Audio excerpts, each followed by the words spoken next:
Hello, and welcome to the Way We Grow podcast, a place where we're going to have interviews with people about their cannabis story, their journey with cannabis, and kind of what led them to the cannabis community, the cultivation community in specific. And today we have Chad Westport, or at chad.westport on Instagram. He is a cannabis educator, a content creator, a breeder, and of course a cultivator. And he is also a sustainable agriculture and small farm system graduate. Hey Chad, how are you doing today? Doing awesome, Nick. Thank you for having me and Gabby. It's a pleasure to be here. I'm looking forward to the conversation. I am as well. Us too. And of course, we do have our co host today, Gabby Bronsztein. Gabby, how are you doing today? I'm doing great. Unfortunately, I gotta be in the car, but since you're running the show today, I figured we could do that. Yeah, no, I think it's going to work out fine just to have you here with us. You can also find Gabby on Instagram at SIGabbyChemDog, and I am Nick Wolfe, also Mr. Wolf Grows on Instagram. And Chad, I kind of want to leave the first part of the show open to just kind of ask if there was anything that's on your mind, cannabis growing related today, that is something that's kind of like eating at you or occupying your brain space, and I just wanted to see what you were thinking about. Always, man. 365 days a year, 24/7. My brain is typically on this plant or something related to it. There's a lot of things, a lot of directions I could go there, whether it be like grow technology, whether it be like the direction of the industry. But one thing that I always like to really highlight, and I think this is probably a theme that you touch on with a lot of your guests and throughout the show. I personally feel that the people who are doing it at home, the people in the grow tents, people kind of on the smaller scale, are always going to be the soul of this industry, the soul of cannabis, the people who will like move the plant forward. We're facing an interesting time where there's going to be, a lot more exposure and a lot more availability, which is great. But it's also going to come with a cost. However, the people who are doing it, for finding that next unicorn or, helping their sick neighbor, those are going to be the people that carry it forward. So that's what's always on my mind is, the home grower is always going to be the soul of this plant. I fully agree with that. So like with what you kind of brought up, like unicorns, or like the because people are just always super excited about the really really nice looking flowers. So like, what is your opinion? Because we did have a talk earlier in one of our episodes about between Gabby, myself, and Cosmic about where the next sort of unicorns or like the elite cultivars are going to come from. Like, do you have an opinion on that? Yeah, I mean it's probably going to come from your taste makers, your hit makers. That's how a lot of the things have just over time blown up. Once we've gotten, past 2012, once we've gotten into, Washington, Colorado has like pretty proper med systems and they've gone recreational. We've seen, this word kind of drives me nuts, but the cannabis influencer. We've seen the rise of that. And I mean, we all know, like, I was listening to Cypress Hill, Hits in the Bong, got a and Chronic, the AK-47, the Alaskan Thunder. Those were like the first strain names I ever heard back in the 90s. So it's been going longer since 2012, but I think the next hotness is going to come from a tastemaker. Whether that has longevity or not, that's to be seen. So something with like longevity and legs, I still think that's probably going to come from a home grower or, a small craft grower. When I say a small craft grower, I'm really thinking, 100 or 50 or less plants. For sure. They're going to kind of have that longevity to keep it going. If something has good medicinal effects, if something has, the qualities that we're after, that's going to stand the test of time. And so when you say tastemakers, do you think that like the people that have this branding or recognition behind them are the ones that are finding the strains or just bringing them to the attention of the public? Because one thing that I like to think about is like almost all the different strains that we have that would be considered these either hot flashes in the pans, or even if they did have those legs that you're talking about and kept on going and were very popular, they don't seem to ever come from the people who made them popular. Yeah. I mean, I agree with that. You see, a lot of people have sourced to different companies or different people within this industry that we all know, and they kind of, once they check mark, give their kind of seal of approval, that's when it takes off. But that's just kind of basic business in a sense. Like you have to have distribution. You can have the greatest product in the world, but you have to have a way to expose people to it. You have to have a way to just get it distributed. And that's where those kind of the tastemakers come in. Yeah, I'm convinced that not many of them are the ones who actually find these things, but they have enough feelers out there. Absolutely. Like We made they're the a ones. we made a I don't know if it was a short or something like that where we asked the question, and I mean I feel exactly the same way as you do, that hopefully it's going to be a home grower that finds the next elite, but he's going to need some help marketing it, bringing it to the product to the masses, or else you know it'll never be considered elite if people don't know about it, right? Yeah, Doesn't It Yeah. right? doesn't matter if you grow the best weed ever, but if people don't hear about it or know about it, if it'll never have that lasting time where people recognize that as such an important strain. Something else I want to touch on real fast is you mentioned cannabis influencers, and I Hmm. want to be very clear that that's not what Wolf and I are trying to be. We want to tell stories, and we want to be cannabis inspirers. We want to inspire Nice. people to grow cannabis and think about cannabis, but we're not trying to be the next influencers. They're not too And far off, but I see what you're trying to say, Gabby. there's I think there's there's you a know big difference there's a between motive. influencing and inspiring. Yeah, there's a difference in motives there. One is kind of more self-serving, whereas the other is really about, propagating the good for everybody, the education. That's so important. It's been such an underground industry for such a long time. Now all of a sudden it's above ground and we have, corporate, and I hate to say the term Chads because I'm a Chad, but I'm not that kind of Chad, but there's a bunch of Chads out there that have no freaking clue about the plant, but they're very good at marketing. And those people don't know the story. They don't necessarily know the roots. So important to know. So that's why, the inspiration and like the shows I've been watching your channel, it's good to get these stories out there before they're just kind of like paved over and it all started with cookies. Yeah, we Something don't we else that I don't want need to make to sure have that any sort of cancel culture within the culture. We want to make sure that all the stories are told and remembered. So something else that I yeah, want to make that's a sure we do, excuse me, I want to make sure that we early on in the podcast have you tell about your podcast, because sometimes people Mm-hmm. don't listen all the way to the end, and so I want to make sure that people know like what you're doing today and how to find you. Yeah.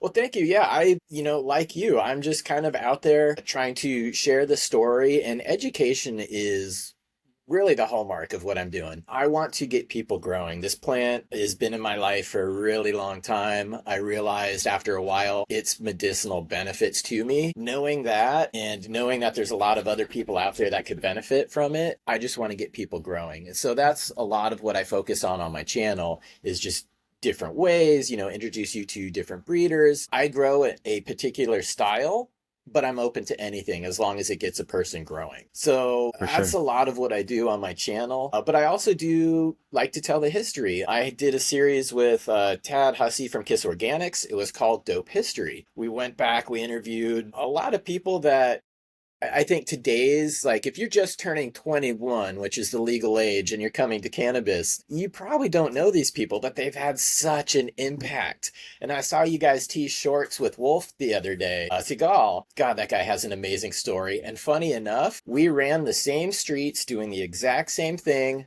30 years apart. That's really fascinating because we did just have a really like a 3 hour long interview with him yesterday, and yeah, it was really good. Um, I don't think you told one us the thing name that of your podcast or yeah like your Oh, yeah. IG or any of that. yeah the Yeah, sorry. I am a horrible self-promoter. That is one thing. I just like to have a good time and enjoy We're here to everybody's help. We're company. here to help you with that a little bit. I appreciate that. On YouTube, Chad Westport is the name of the channel. Chad.Westport on Instagram, as Nick had mentioned earlier. But a couple of the shows I do, there's a seed collector show, which I focus on just showing off seed collections, introducing people to breeders, different strains, and maybe some grow reports and profiles, and maybe they like it. But I also do a show, it was called the Best Grow Show, just because long time ago Diesel Boy was a drum and bass DJ and he put America's #1 drum and bass DJ on a CD, and he wasn't. but because he put it, it stuck, and then all of a sudden now he's America's #1 drum and bass DJ. So I put it as the best grow show, but it got a little too egotistical towards the end there. Not really, but I'm just like, I can't say it with a straight face. So I just changed that to Real Cannabis. Real Cannabis is where I have the conversations with those craft growers, with those home growers, with, again, the people that are going to be keeping this tradition alive. Cool. Very cool. Definitely sounds like we're doing similar stuff, but I don't see it as competition. I see it more as we help each other grow by generating interest in these topics. Collaboration.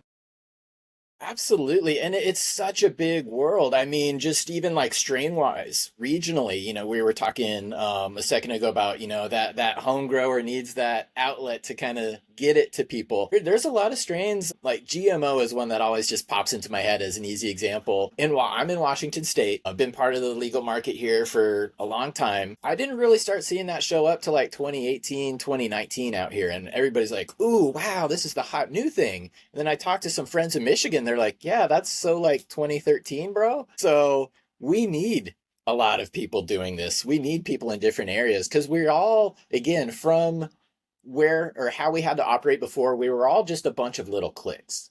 And that's how a lot of famous strains started, and then they kind of moved. But now we can expand. So I enjoy, again, not looking at it as competition. We're just making a thicker book for people to read. Absolutely. I like that. And we learn from each other. Oh, I yeah. mean, I'll be honest with you. I haven't gotten a chance to watch too much of your stuff. I watched a little bit, but I'm an avid cannabis podcast watcher. Like I watch a ton of stuff on the Future Cannabis Project, the First Smoke of the Day. You know, I'm trying to soak in as much of this stuff as I can, and you know, to me, Well, like it's hard to get enough. it is, and here's a perfect example of why, like, I love absorbing the content, and you guys probably love absorbing the content. For years, with the story of Sour, I kept hearing about this guy, Staten Island. Would we ever know who he is? Would we ever hear from him? I don't know. Years, that was the story. Well, guess where we are today. So Yep. it's cool how It's quite- things kind of connect sometimes. It's The pretty funny darn thing cool. is I didn't know anyone wanted to hear from me. People were talking about, and then I was given this nickname, Staten Island. I'm like, Yeah. you could tell I'm a little salty about that. But like, honestly, the way it was told to me was, and I won't mention his name. A guy on another podcast was like, "Yeah, I heard you're really private." And that and I said, "Who told you that?" Because I've never been accused of being private before. I've been out in the open, since the late 80s. And I've been talking to people about growing cannabis, and so the idea that Gabby would be private, that was just like, what are you talking about? But, once I found out that people were interested in hearing from me and I started telling the stories, well, now I can't shut up. No, but that's why we have I feel like we have such a great following already, is because the stories seem to be authentic without it being too much of self promotion. So because I do sometimes find that like some of the other shows that I've listened to personally, when it does come to like people with the self promotion, you can really tell the difference. And I feel like we have this little bit of an authenticness coming about the way that we tell our stories, because it is more towards like letting individuals tell their story, how they came to the plant or how the plant came to them. And kind of just like the organic nature of that. So actually, I do want to ask you a question, because this is the Way We Grow podcast. It's just a segment of the Craft Growers Network.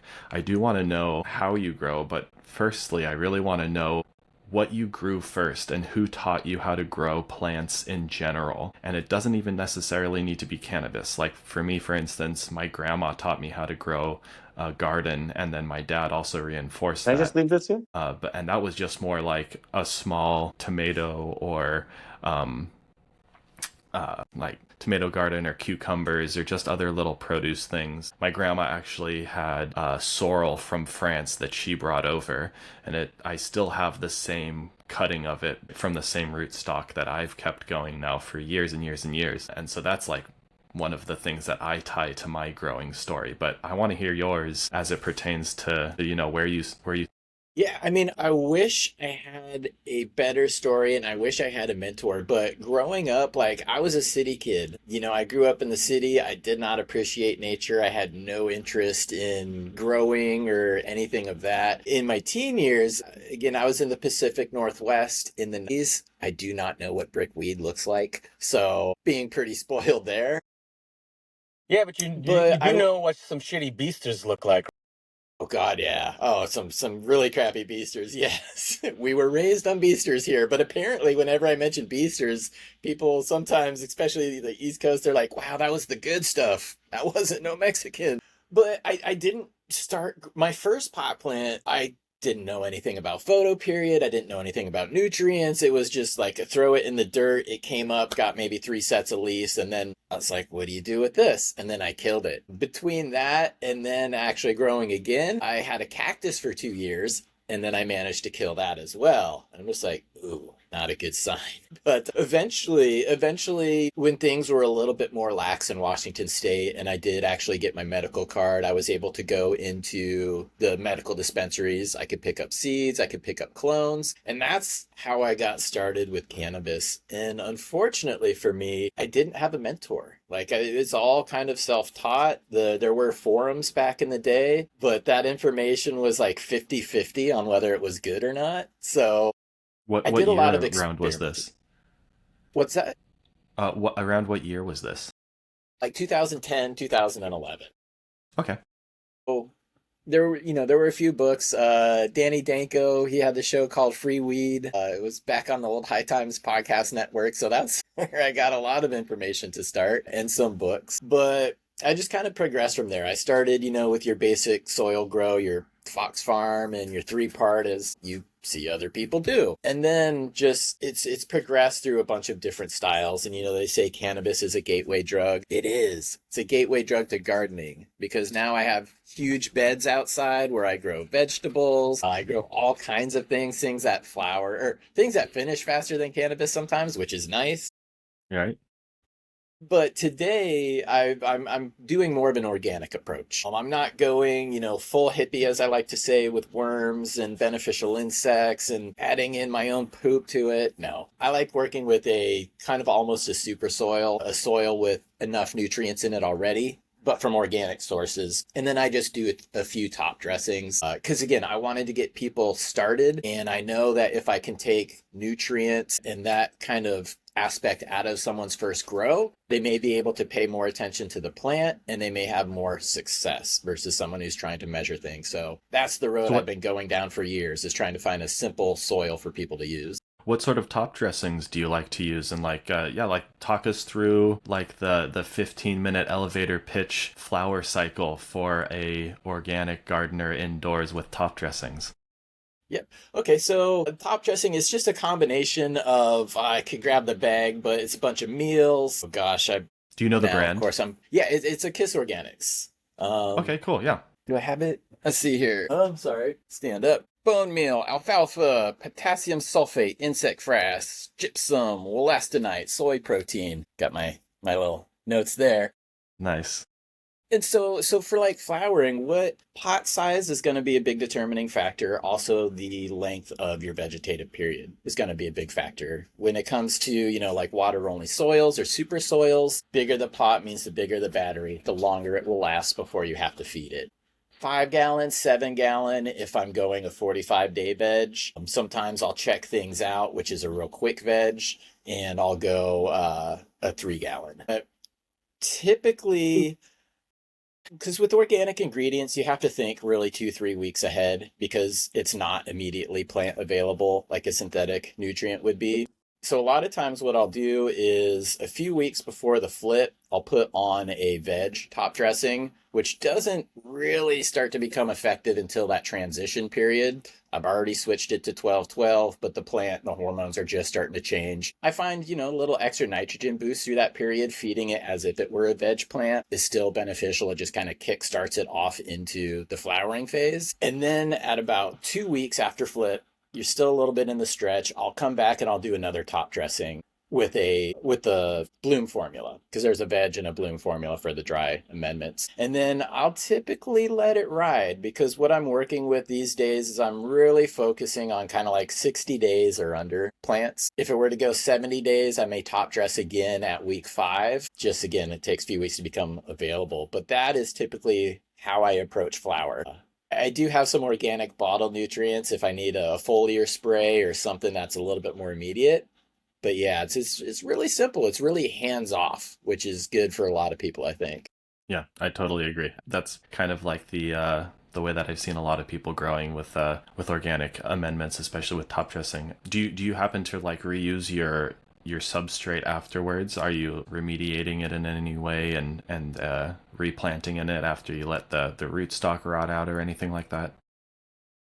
I'm going to start reusing my soil indoors. Typically, what I have done is I have brought it outdoors to that big bed that I have out there now. Like nobody should have that much perlite in their garden, but I do. I've been So there.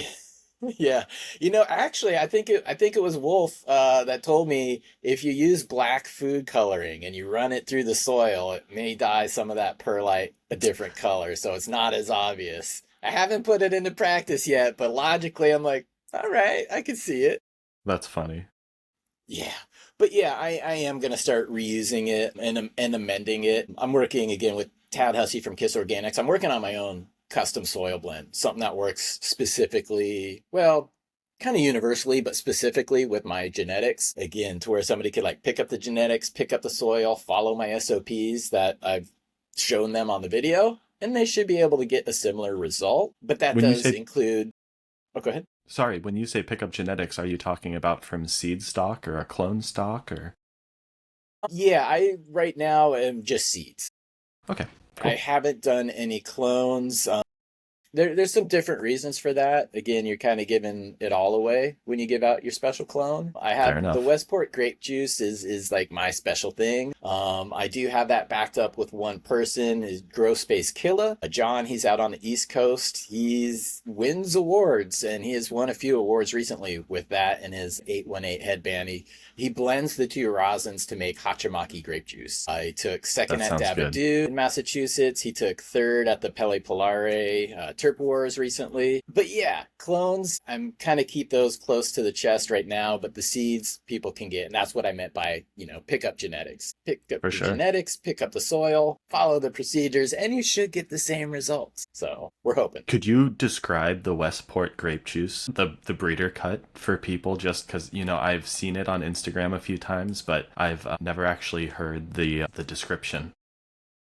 Yeah, so the Westport grape juice, as far as effects, people like to go to effects. Something that I typically go for in the evening. It's a little bit more relaxing and sedative without knocking your like intelligence level down a few pegs. Kind of just lets the muscles just kind of relax. I really, I enjoy it. I'm able to have like, how sometimes you get into those deep conversations and then it's like 45 minutes later and you're like, wow, we went deep on that one, but it Yeah, feels like 2 minutes. That's I kind of like how I that. get with it. Yeah. That sounds As far as amazing. like I personally enjoy it. The profile though, like taste and the aroma. So the aroma, while it's growing, you'll get almost kind of like a carnival candy grape to it. But as it ripens and as it dries and cures, it matures into more of a like wine grape, almost like kind of like a red, like with body, something with body. I can't think of a better word. So like almost more like a Cabernet grape or something where it's a Yes. little more acidic, almost citrusy with the grape in it, whereas like a Concord grape would be like a pie grape smell. Okay.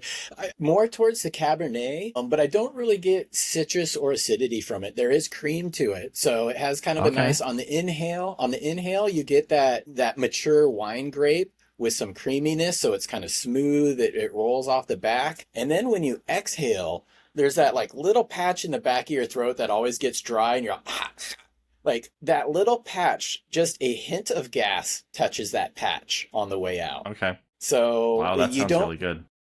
You don't get it from the upfront profile. You don't get it from the, initial hit. But yeah, when you're exhaling it, just that little bit of gas tingles you there. And that's kind of made it stick out and was special for me. And then just the way that it grows, it's commercially viable. Like, it stays short, it stays squat, which for me is important. And for, the people that I'm aiming towards, home breeders and tents, that's very important. Keep it short, keep it tight, keep it squat. It doesn't stretch a whole lot. I would say one time stretch, if that. And then it just chunks up with like nice thick golf ball buds. So it's, from a commercial aspect, commercially viable, but from an enjoyment side, yeah, the profile and the effects are just something unique to me. And Cool. other people are enjoying it too. I mean, that it sounds really great. I personally love purple and grape cultivars. Just growing up in the Bay Area, I had access to a lot of that, and so it's nostalgic for me.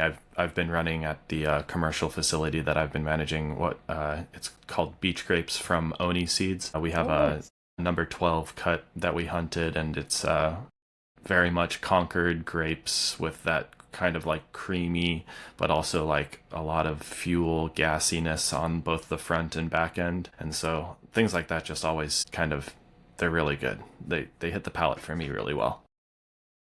Yeah. So let's see. You said you transitioned from cannabis to vegetables, not the other way around, which I always find fascinating because it was the opposite for me.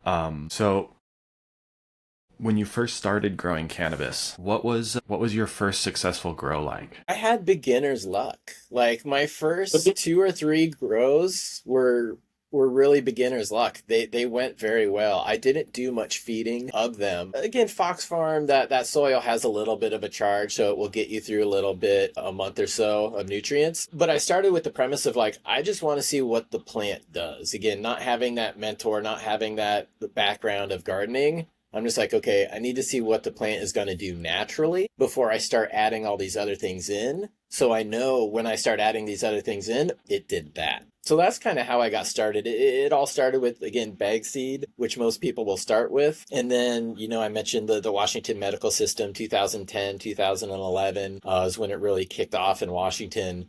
And I was able to get access to, professional seeds. And I always hit my first professional cut was a Jack's Cleaner 2 from TGA Genetics at the time, Subcool. Still to this day, that is what I judge every lemon strain off of. They hunt the dispensary I got the Jack's Cleaner 2 from. They hunted it. They put out a killer clone like that. It's so good. It was so, and it was like a lemon cleaner. It wasn't like a lemon candy. There was a lemon head taste to it, but it was so astringent. It ate the rubber ring around the top of my ball jars. Like, that's how astringent that Jack's Cleaner 2 was. So that was my first pro cut, as I like to say. I have never had a great lemon strain. Like, the closest thing that I could ever think of was like a really good Jack Herrera or something, but that was more on the floral end with the citrus to it. And so I've always been like envious of either like the Jack's Cleaner or the Lemon Tree or the Lemon Up even. I've heard great things about Lemon Up. I don't know, like,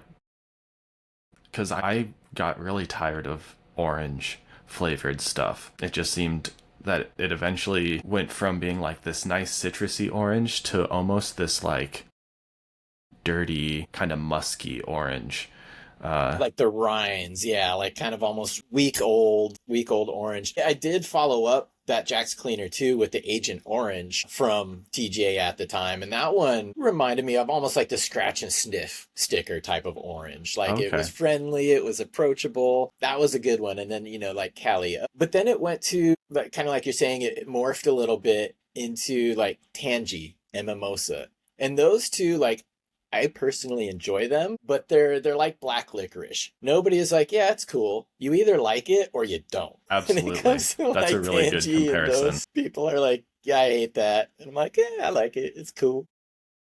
So, with the Westport grape juice, what or actually any of your strains, because I kind of want to know more about your breeding program. What's your breeding style like? Do you like to do line breeding? Do you like to do back crosses, or are you making feminized or regular seeds? And sort of like what generation have you taken certain things to and made these? Because it sounds very stable what you're dealing with to be able to provide a soil specific recipe and even an environment and irrigation strategy and feeding strategy. Like I find that to be super impressive. So I want to know a little bit more about your breeding style.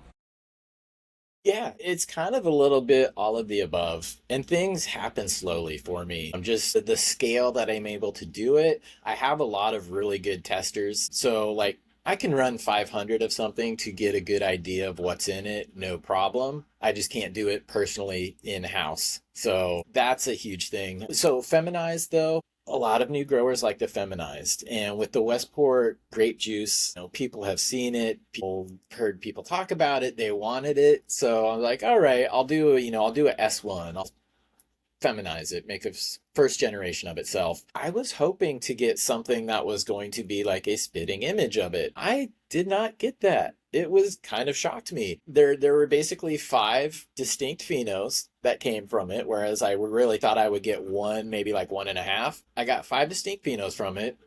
I've got a video up there which shows the grow of all of them. It shows all of the phenos start to finish. There's a lot of also good feedback out there for people. Interesting thing that popped up with that one, and then I'll talk about back crossing and line breeding. I mentioned that little bit of gas on the exhale a second ago. I easily know where that came from after doing the selfing. Like 3 out of 10 are going to be all gas, single note, nothing but. And the easy way to spot those very easily is, your leaves will typically grow like this. The tuck leaf pheno, it wants to grow like this. All of the leaves on those gas ones will grow like that. So that was kind of an interesting surprise because I hadn't done any selfing before on anything. I've always gone with like line breeding or back crossing. Right now, I'm doing a little bit of probably more back crossing than line breeding, although I do want to do line breeding. And I say that because I'm working with the Westport grape juice, and I've been working with other plants that I like and that I'm very familiar with, and then I'll put them together. And I'm going through and seeing what is really dominant and what is seemingly recessive about that plant compared to some other ones. And then I do have regular crosses as well as the feminized with that. So I am at one point going to be bringing it back to the Westport grape juice to see if I can lock that in more, because I would love to get that in like a solid, stable seed form. I just don't have it yet. So Sure. That's kind of the goal I'm working to. And because it is feminized, line breeding isn't as easy, but back crossing, because I have outcrossed it to other males, so regular seeds, that makes my life a little bit easier. Just takes time though. Yeah, no, I've done a little bit of breeding myself, and I think the furthest I took something to was an F2, and I found that it was like stabilized between like 2 different specific structural phenotypes, but then the actual chemotype and the terpene profiles were vastly different, and the effects were also vastly different amongst the structural similarities. So and then I had to move, and I lost a lot of the space that I had for breeding, so I was like, oh well, this is going to go on the back burner for a little bit. But I do like the idea of back crossing, just because locking in those traits, and it does create some bottleneck events in certain cases, but it does also kind of remove a lot of the recessive traits, or bring the recessive traits forward that you're looking for. So I can definitely appreciate that. And I just want to know, like, so where did you get the idea of creating this recipe specific soil for your specific strains? And is it something that you're working on for just one strain, or are you trying to create it for multiple strains? Yep. For multiple strains, it should be more of just like a general feed, even though it's specifically going to work with what I have. Nothing as far as my genetics right now are outliers as far as like, oh, it needs extra phosphorus, or like, oh, you have to like cut this at a certain page. They're all basically general feeders. So there's nothing outside of the norm, which is good because that's going to catch the majority of other strains out there There will always be the outliers. And if I come across that, we'll be able to, easily tweak the recipe to do something like that. But yeah, I want to kind of set people up for success. And real quick, back to the breeding thing. One way that I kind of try to make my life easier or set myself up for success is I cross it with a lot of older stuff, a lot of Amsterdam genetics. I travel there every year. Those things over there are not exactly sexy, but they're very stable and that's not sexual expression. That just means as like you plant 10, you're going to get like 9.5 looking the same out of 10. For sure. So if I grow that and I'm familiar with that and I've grown what it gets crossed to and I'm very familiar with that, it makes my job a lot easier looking at the offspring versus if I had Absolutely. hot and hot where I'm just like, ooh, sweet, 20 expressions. What do I do now? Well, and working with a stock of plants that are from hopefully a far enough removed genetic population will also help create some stabilities in the offspring too. So that's a wonderful And idea. vigor. I really like that. Yeah. And vigor. Good Absolutely. vigor. Absolutely. That's a wonderful idea. I really like that. So in your growing time, one segment I'd like to add into this show that I'm going to try and sneak in here at this point is what are some issues you've had with growing that you had like the most learning curve adaptation from? Like what helped you the most in your growing journey as it pertained to an incident that you faced? It sounds kind of funny, but like watering properly makes a big difference. There's growing throughout my years, I've come to realize like you can grow and it will turn out good. But when you really nail everything, like from your watering, from your lighting to your airflow, you do see a really big difference in results. So the watering was one that I think that was my limiting factor for a while. Solutions like auto pots or self-watering stuff, or you could get like a Blue Mott tensiometer, a water meter, and you use it as a tool to train your hands or to train your eyes. I mean, we all know when a plant's thirsty or it's overwatered, but there's still that like fine line where it still looks good, but it's thirsty. So that was one of them. But to tie into that as well, probably the biggest thing that I underestimated was VPD, vapor pressure deficit. Combination of your temperature and your humidity. The math between those is what kind of drives, transpiration, plant sweat, uptake from the roots. That's a way to really drive and steer your plant. Again, I didn't know about VPD for over a decade and I grew just fine. But once I learned about it, once I really started to control those parameters, I started to see differences and I was like, wow, I was missing out all those years. You can grow without knowing it, but when you Yeah. know it, it And makes a difference. I want to just emphasize that point for all the listeners about VPD because I've heard in a lot of other podcasts and other spaces that people will say, VPD is over exaggerated in how important it is. And they'll say you should just focus on making sure your heat doesn't get out of control or that your humidity doesn't get out of control. And I feel as though the funny thing in saying that is somewhat contradictory because by taking both of those into account, you are paying attention to VP just without doing the calculations. And I feel as though another huge aspect to the vapor pressure deficit is also the interaction with the radiation input to the plant from your lighting source. I do agree that the vapor pressure deficit is kind of a determining factor of the transpiration rate, but the driving factor for the transpiration rate is going to be the photosynthetic potential within the plant due to the lighting at that point. And so by increasing the lighting, you're going to increase the need to transpire, and your limiting factor then is the VPD within your environment of how fast the plant can transpire and have the active transport of nutrients. And so what led you to seeing that as such a important factor? Like, what did you notice in your plants that made that sort of the discovery that made such a huge difference for you?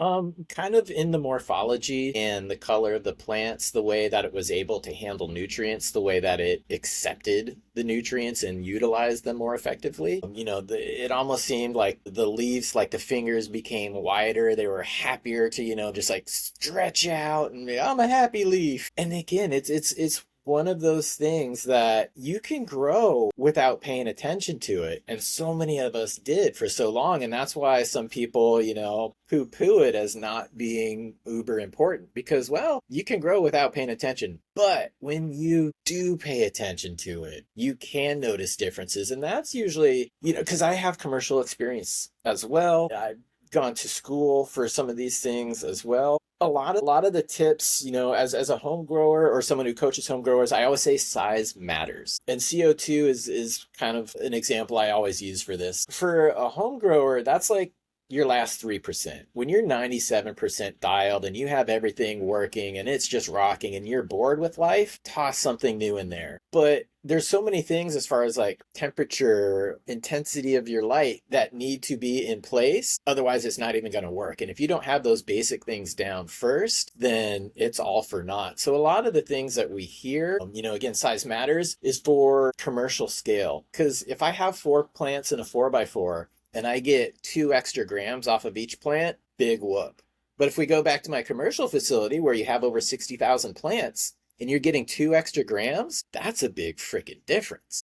Yeah. So there's a lot absolutely. of things out there that are meant for, just fine tuning it or commercial that it applies to your home grow as well, but it may not be as important. But VPD is as important. So yeah, pay attention to that. I agree wholeheartedly. And within that last 3% or however many percent people are operating up to, like, whatever they have that capacity of production for, I feel as though there's also even stages in which to implement those last 3% items. Because, like, let's say that CO2 is one of those last 3% items. You don't want to implement under canopy lighting before you implement CO2. Right. Or you don't want to implement like a higher EC feed if you're using hydroponics, or a more intensive feeding schedule for top dressing, or like worm casting teas or sprouted seed teas or other things like that if you aren't getting enough lighting to the plant or giving it enough CO2 for the high transpiration rate that you're looking to get all those nutrients transported. And so I totally agree. That's it. I feel like a lot of people do think that implementing something, because like you said, bigger is better, and I feel as though there's a positive way to spin that in the industry for home growers as well. And then in some cases people overgo on things, and they'll over implement before they have the ability to sustain those implementations. I think that's a really great point. And you mentioned bigger is better too, and that's another like keyword or like red flag that I always give to like home growers because companies always want to talk about bigger is better and I got X amount more yield. I always say, what are you growing for? Is it biomass or is it cannabinoids? Because there are different things you can do. Some things will get you more biomass, and if you're commercial or whatever, cool. Biomass is what you're after. Cannabinoids, though, there's certain things you can do to increase the cannabinoids. I'm a big fan of drought stress at the end to try to increase cannabinoids. Absolutely. And as a personal consumer, medicinal patient, home grower, I'm more interested in cannabinoids than biomass. I agree wholeheartedly with that. I think, and then there's also a way to have a best of both worlds scenario. Yeah. But that's also part of the last 3%. I feel like you want to push for quality and then you can push for yields, but at one point you are going to see diminishing return on your quality if your yields are over pushed. And I feel like that is an issue a lot in the commercial space, but even for home growers, a lot of people are thinking, how can I get the most out of this? And they should just be thinking, how can I get what I can do the best out of this? Yes. And that comes from growing a plant multiple times, which I don't necessarily see a lot of new growers or home growers doing. You have to become familiar with your plant. That's what people used to do back in the day. They had whole rooms of monocropped one thing, and they knew how to grow it well. So, yeah. And you Because have to again, take your that failures affects in the stride. expression. Yeah. Sorry, Yeah. I interrupted you. But yeah, I feel like you got to take your failures in stride too, because if you just, I've seen too many people go, oh, I've killed this plant, I'm never doing this again. And that's where I want to say, no, look at what happened, and say, hey, I can not do that next time, or I can figure out what happened and do better. So I do see that in the community as well. Mistakes make us better if we pay attention. Absolutely. It's only a failure if you don't learn from it. Yes, and I'm Yeah. I'm a big fan of that one because again, it's not a fast-growing plant, which is why shows like this are so valuable. You can crowdsource the knowledge. You can squeeze a full year into, 3 months or a few months of just learning and paying attention. So sharing the information is important. Well, so I kind of want to take us back to your cannabis journey. So you were home growing for however long, and kind of tell us what transitioned your home growing into the commercial space and what that looked like for you, and whether you're still participating in it, or why you exited that space, or what you're looking at there, perhaps even for the future. Yep. Well, currently I'm in Washington State, but I'm looking for a license in Oregon. There's some on the secondary market, but nothing that makes sense to me. Washington has pushed out the medical people. It's pushed out the mom and pops. The licenses are capped. They haven't issued new licenses in years, and they aren't going to issue them. So I can't, now that the medical system is gone in Washington, I can't play, which sucks. So looking at Oregon to that. But my transition kind of started was I have a background as an audio engineer, and I worked in that for many years. And in 2016, the company that I worked for was sold. And it sold to a company out of China that basically bought the name and bought the reputation of the company and were just going to do things their own way. But the owners were very freaking cool. They were the most amazing job or time in my life ever. Long story short, they set it up with the new owners because the majority of us at that job were so specialized in what we did. There's no jobs in this country to do that. So they set it up to where anybody who wanted to, you could go back and the new company pays for 2 years of schooling. So at that point, I had already been involved with music. I had been making music, but I went to school to understand why when I turn this, it sounds good. Because I know when I turn this, it's going to sound good, but why? And so in 2016, I had already been growing cannabis and I was getting pretty good results. But short of having that mentor, I didn't really understand the why behind a lot of these things. And as my audio teacher taught me, that's always stuck with me. He's like, you have to know the rules before you can break the rules. Because once you understand how something works, you're able to manipulate it to get the results you want. And so 2016, I went back to school. I went to Sustainable Agriculture and Small Farm Systems. It was a 2 year program up here in Washington in the Skagit Valley, which is actually a pretty powerhouse as far as the nation's fruits and vegetables. We're big on blueberries here. And the Cosmic Crisp Apple with Washington State University. I was part of the field trials for that during that time. Oh, So that was exciting. that is really cool.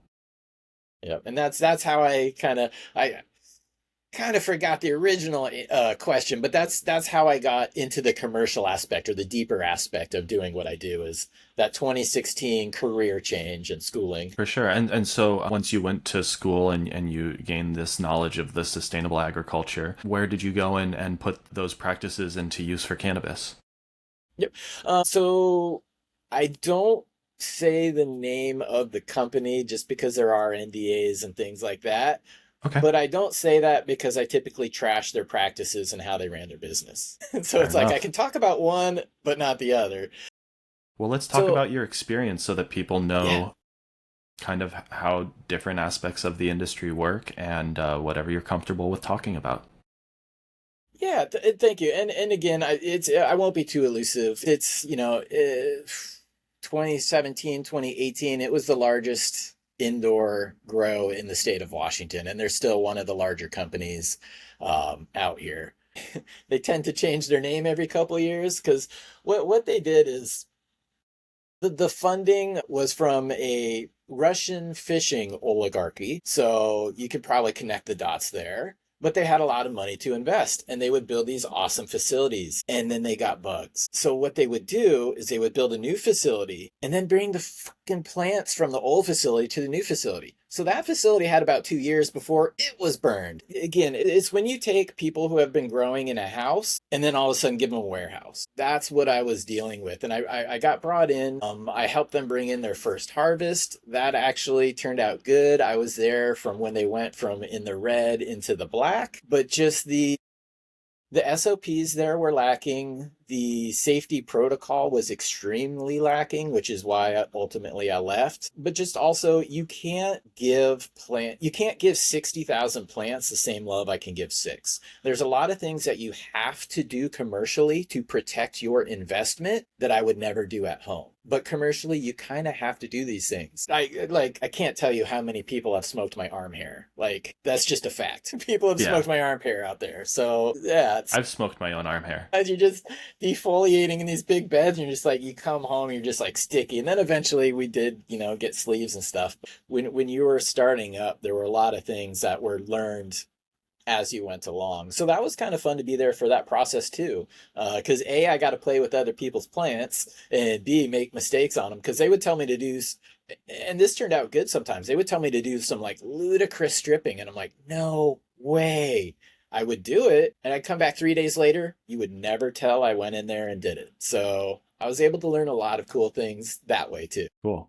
And were you initially brought or attracted to this company due to the growing style? Considering you went to school for sustainable agriculture, I assume that you would look then for a company that applied or implemented like either living soil methods or some sort of organic or sustainable practices.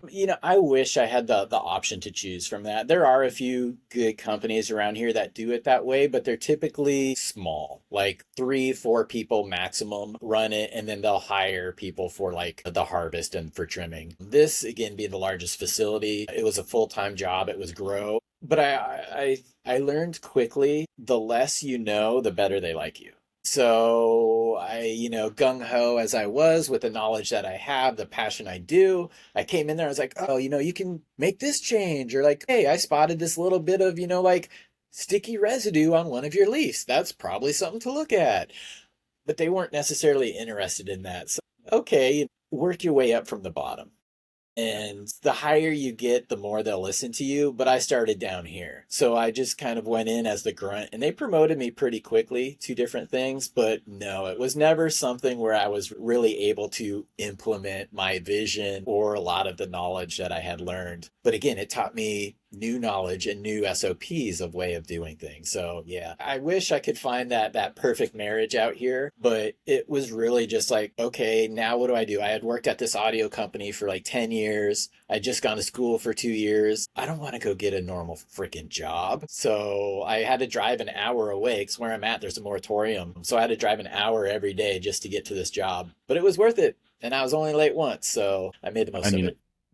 I've definitely been there. Before I moved recently, I was driving to the same place I work at, and it was like 50 minutes every day there and 50 minutes back. And the drive becomes tedious, but podcasts help. Good audiobooks help, right? So it's, but I feel that commuting is sometimes one of the worst parts of working. Did you happen to move on to any other commercial spaces after this one, or was that kind of where you left it after your experience there?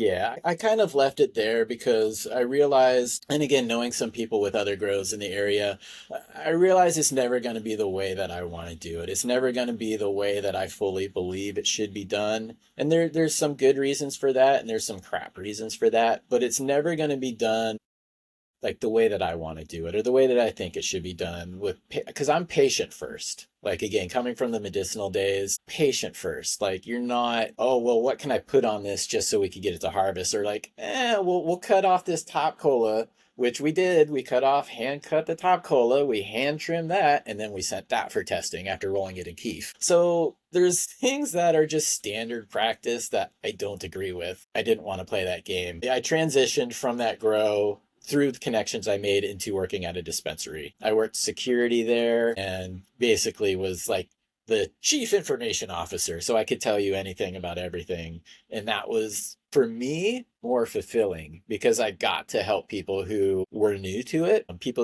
Older people, there's some cool stories, but that have never touched cannabis before. So for me, that was a little bit more rewarding. And then from there, like COVID hit, we were an essential industry. So everything was closed but us. And it just became a shit show. And I'm like, I'm just going to do my thing. So here we are.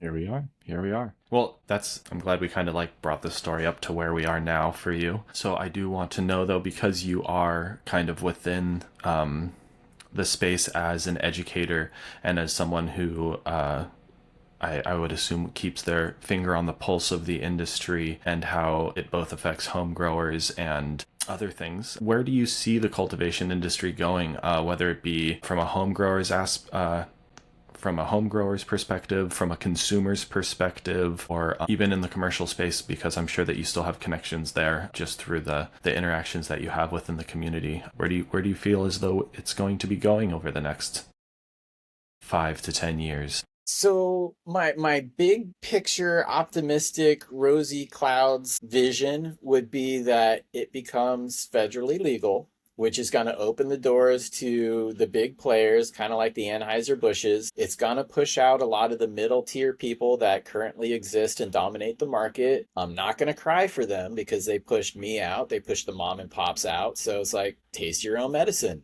But what that's going to do, hopefully the federal legalization, it will create those big players. It will create the Anheuser-Busch's, but that's when craft will succeed. I think ultimately for small people like me, for those, 10 lighters, 20 lighters, that's what we need to see because we're never going to be able to compete on price. It's a commodity. You can do it on scale, particularly if we allow imports from other countries. The price is just going to, it's quality and the uniqueness that are always going to have a market. And so hopefully that's where I see it going. That's the, pie in the sky. For sure. If that doesn't happen, I think there's just going to be more consolidation in the market. I think there's going to be less interest commercially, less interest in finding the new thing versus something that works under these particular SOPs that are cutting costs and basically an economic plan. But then you flip that back to the home grower. We're going to keep looking. We're going to keep searching for those unicorns. We're going to keep finding those different flavors. And that's something that I think the legalization as we know it now has been a big catalyst for, is to find all these things. Because you went from, let's just make up a number here. You went from like 1,000 people popping seeds to all of a sudden now you have 100,000. You can get through so many more things and pick out so many different varieties faster. So hopefully that's what we see from the kind of the home or the craft market is we'll continue to innovate. We'll continue to push the boundaries of experience. Everything is going to get you stoned at this point. Pretty much everything is going to get you stoned. So it's about the experience to me. So that's probably where I really see it going. If it doesn't go pie in the sky, but it's going to be more experience related. For sure. I agree wholeheartedly with that. I've always thought it kind of mimicked or mirrored the transition from alcohol prohibition to the beer industry. But I do feel as though the timeline might be truncated on that a little bit, where we're going to see kind of whether if it ever does go federally legal. And I put a caveat on ever because I feel like we've always seen it to be right around the corner. Yeah. And it's that corner keeps getting further and further away. So if it ever does go legal, then I do feel as though there is going to be a huge takeover, absolutely, of corporate interests. And then we'll see a lot of home growers or small craft growers who are still providing the support to their local community and local consumers to succeed, while some of the mid-ranged ones or where the production of quality is not as heavily regarded, or if it just isn't there, will be kind of gobbled up by the larger corporations to allow for more space for their probably not terrible, probably, unfortunately, it'll probably be smokable, it'll probably be something where if you're in a pinch in a state where you're like, I don't have anything with me, but hey, it's legal now, so I can just go to the gas station and pick up a pack of whatevers, Like, I feel like that it won't be terrible because there will be some standards in place. But I do see how, you're going to have just like you have your cores drinkers, you're going to have your people that are looking for what's the local city is producing for them as well. And I'm from the Pacific Northwest again, this is where microbreweries came from. Like when it comes to microbrews, it really started here. So I've had the example of that laid out for me for a long time. It's something that I've paid very close attention to because I think it will mimic that. But we still have to have that hurdle fall before we can have that farm to table experience where you can go into the brewery or you could go into my grow and you can sit down and get a little tray with 8 different strains on it. and you can try them all. So yeah, I'd love to see that, and particularly Did for you the just smaller invite us people. to? That's something we tried to get in the Washington market for tier one, which is the smallest tier, direct to consumer, farm to table, because that's really the only way the little guy can compete out here. That didn't pass, so you can't do it, but that's still a hope and a dream. I kind of was, I saw that and I was hoping that that would pass as well because I kind of had hoped that there would be a push in some areas to go back to medical,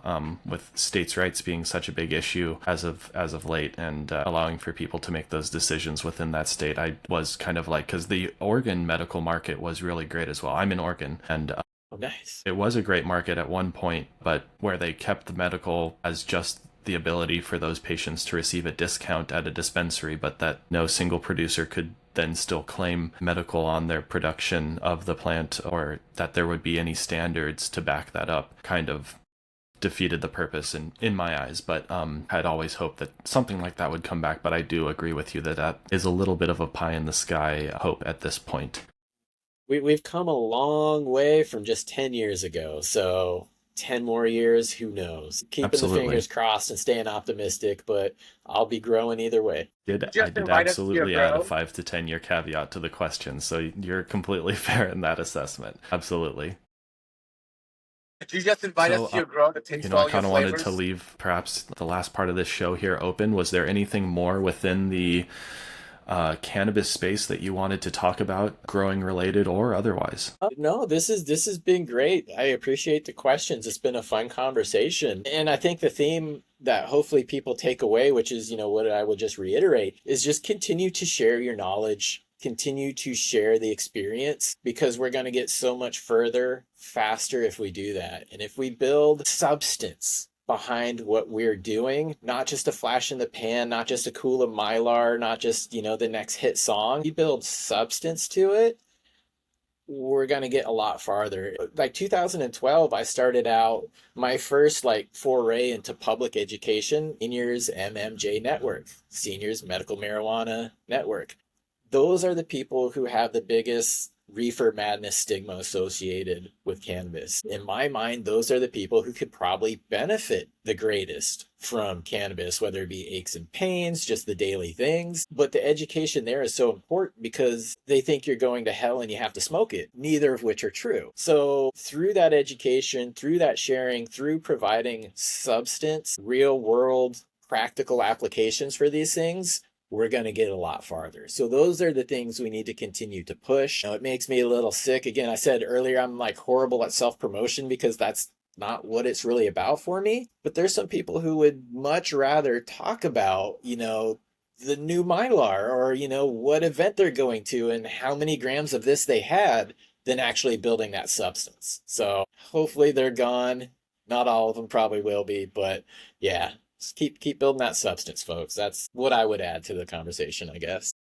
For sure. And honestly, in my opinion, I feel as though anything that helps end stigmatization to cannabis is positive media in my eyes. And so when people do get really into the whole Mylar thing, or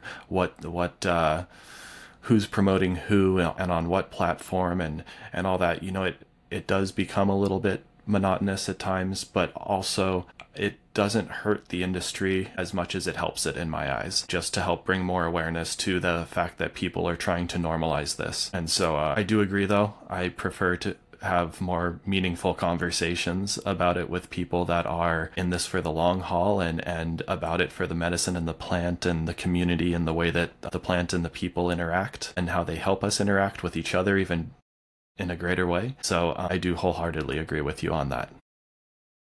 And you made an excellent point there. This plant brings so many diverse people together. It's amazing. It is blessed and changed my life just in that one fact alone. So yes, I'm glad you Yes. mentioned that. For sure, yeah. Well, I do actually have a couple of little wrap-up questions that are going to be a little bit of quick fire, because some of my favorite cannabis shows have those at the end, and I just feel as though it's worth it as a community to tie those things together. Ubiquitous, what is your favorite strain of all time, if you had to choose one? And if you have to choose a couple, try and put them in order. Right. Okay. I'll go with the one that goes to the top of my head most of the time is the Chem 91. Chem 91, just a fantastic strain, something that has been around for a long time, something that is often imitated, never duplicated. But I found a producer. Actually, there is one commercial cannabis that I will go out and buy, and it's this one company. They call it pre 91 Chem, which is a little suspect to me. But yeah, 91 Chem is where I'm at as far as my desert island strain goes. Do you Me too. are you right on? Are you okay with sharing the name of that company? I assume it's a legal Washington It is. recreational producer, just for people to know where they can find Chad Westport's go-to commercial cannabis. Yeah. So it was Elevate, EVEL, and then they changed the name of the company. Oh God, I have a jar in the other room, I think. Just look for it. It says pre 91 Chem. That's the only time I've ever pre 91 Chem. It's weird. Red and black graphics on the jar. It's like 35 Is it bucks for is it the called eighth. Plaid? I know who you're talking about, but no. No. Okay. I don't think so. Plaid had the Melvins, which was something that interested Yeah. me too. So that I've I heard did the I Melvins are did great. score. Yeah. Cool. That I did catch. Oh God, I'm sorry, I'm blanking it now. I It's don't buy okay. it You know what? often, but When we post this, I'll try and post like a short of this or something, and you'll have to comment on it with the correct name. yes, All fair. right. Fair enough. Cool. So after the favorite strain, who's your favorite breeder of all time, other than yourself?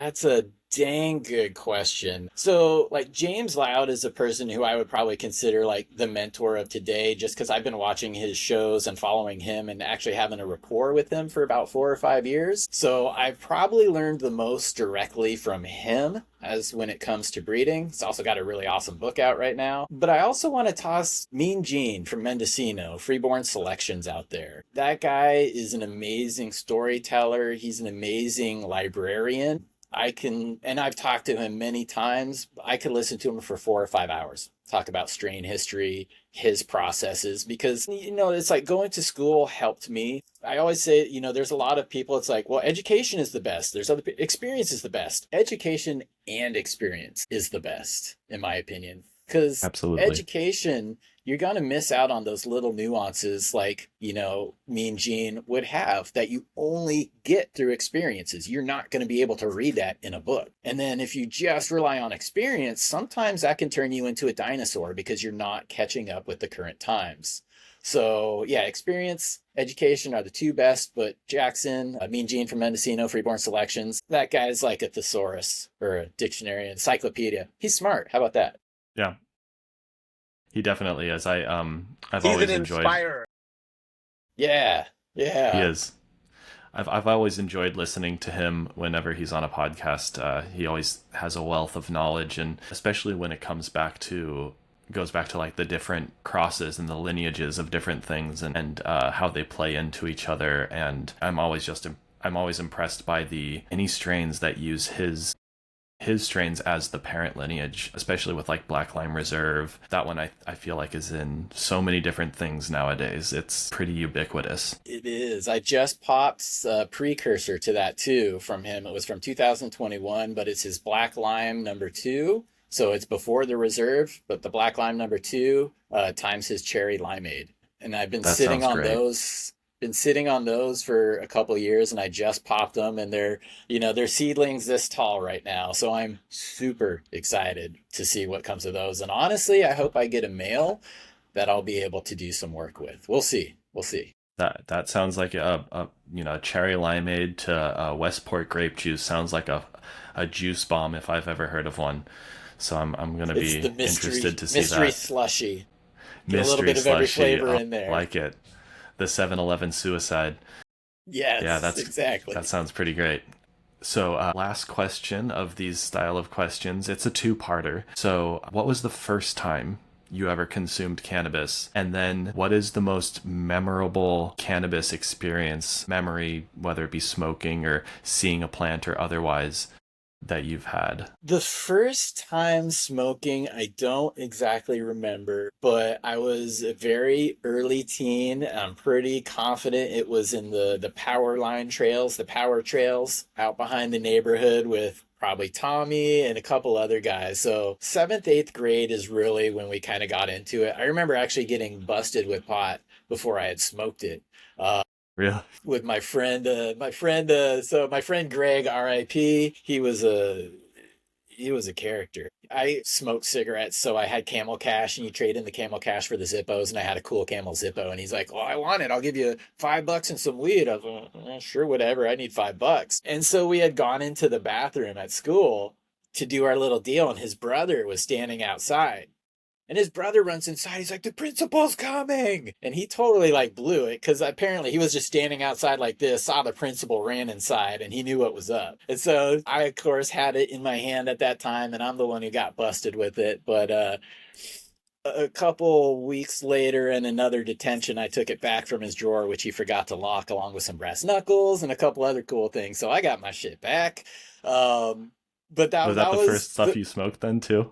yeah. Oh, well, it was the earlier time. Like I don't remember smoking weed. I don't remember how that hit me, but yeah, that was one of the earlier times. And then probably the most like memorable experience So is actually, probably before you get into the yeah. memorable experience, because your story spurred my memory and how similar it is to my first story, I have to just throw it in here really quickly. So when I was in high school, because I actually didn't even know about cannabis, I think, until I was in like a sophomore or junior in high school, which is really odd for growing up in the Bay Area. But I wanted to try cannabis because I smoked cigarettes, and my one friend was like, "Well, you want to smoke something else?" And I was like what? And he's like, "Oh, weed, man." And so I was like, "Oh well, you know what? I've heard of that, I think, but yeah, why not? I mean, I smoke cigarettes." And so he's like, "All right, I need like $20 and I'm going to go get it from this guy in the high school parking lot at lunchtime. And then do you have something to put it in? Because we got to then keep it on us until we go home."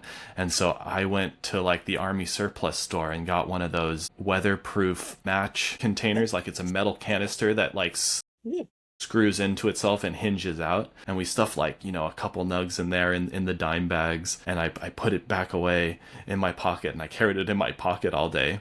And I get home at night because he's like, "All right, we'll meet up like this evening or the tomorrow evening or something, or before school the next day." And so I get home, and as soon as I get home, my mom and my dad are like waiting in the front area of our house, and they're like, "I've heard from my friend, I won't say his name, from my friend's dad, that you might have purchased cannabis at school today."